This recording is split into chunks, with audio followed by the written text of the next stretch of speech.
The puzzle game genre is a fantastic genre. I think that there are several great puzzle games out here, but I decided to just focus on 5.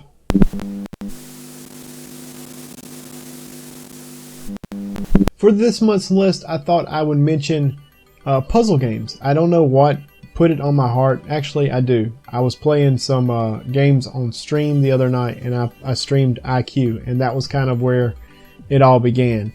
So I thought I would take this video and share 5 of my favorite puzzle games. So the first puzzle game I wanted to mention is a Neo Geo classic, Bust a Move. Bust a Move, or Puzzle Bobble as it is known in Japan, is a puzzle game. Basically, at the start of each round, a predefined arrangement of colored bubbles will appear on the screen. The player then moves the device known as the pointer left and right, and you have to figure out the exact angles to shoot these bubbles to match 3 colors. If you match 3 of the same color, the bubbles pop and it releases anything that is attached below those bubbles. This is one of those games that I sank a lot of quarters into a Neo Geo cabinet specifically to play this game. It is by far one of my favorite games of this type. The next puzzle game I want to mention was one I actually mentioned in another video, a completely different type of video. But Catherine is what you might refer to as a puzzle platform adventure game. The player controls Vincent Brooks, who is having strange nightmares, all because he's cheating on his girlfriend Catherine with another girl named Catherine. As the story progresses, the nightmares get more and more intense. While in the nightmare world, Vincent must climb a tower of boxes, some of which he can move, some of which he can't. There are all manner of obstacles to think your way around. The puzzle mechanic of this game is outstanding, and of course, in typical Atlas fashion, everything looks phenomenal. In all honesty, I think it was one of the best games in the last console generation.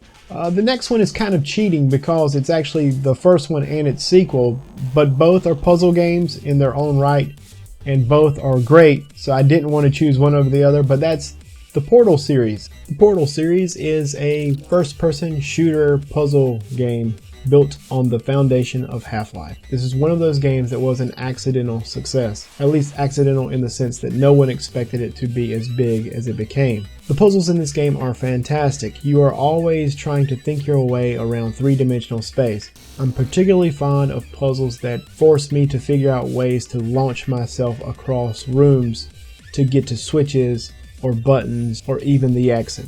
A few years ago at MagFest, I had the pleasure of attending a panel featuring Ellen McLean, the voice of GLaDOS. It was probably one of the sweetest and more emotional experiences at a conference of this type. At any rate, the games are both fantastic.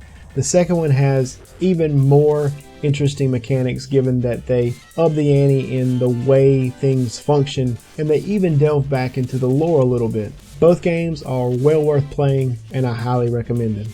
Next up is a classic DOS game.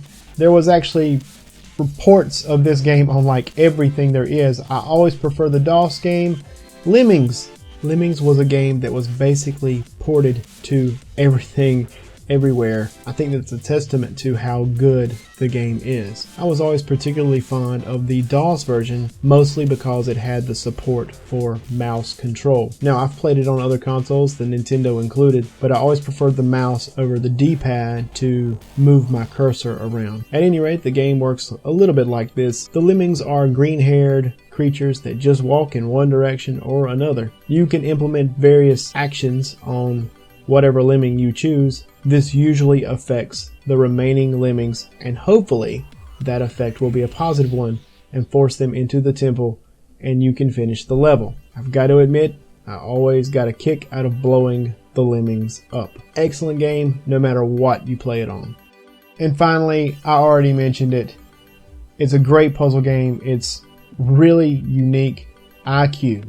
IQ, or Intelligent Cube, was one of the early games released on the PlayStation. The basics of the game: 3-dimensional player is set on a field of 23 to 30 rows. The player then moves about the course and basically blows up blocks. There are 3 types of blocks: normal blocks, which are the gray blocks; advantage blocks, which are the glowing greenish blocks; and finally forbidden blocks, which are the black blocks. Blowing up a normal box just removes that block. Blowing up an advantage block allows you to destroy a 3x3 section of the grid. Finally, forbidden blocks. When forbidden blocks are destroyed, you lose a row from the playfield. The puzzle mechanics of this game are a little bit more difficult, more because you're working your way around 3-dimensional space with a very limited camera angle. So sometimes you think you're clear of blocks when you're really not. At any rate, this is one of those games that I played way early on, and it really is one of those games that made me want a PlayStation. And anytime I think of a puzzle game, I'm pretty sure this is the first one I think of.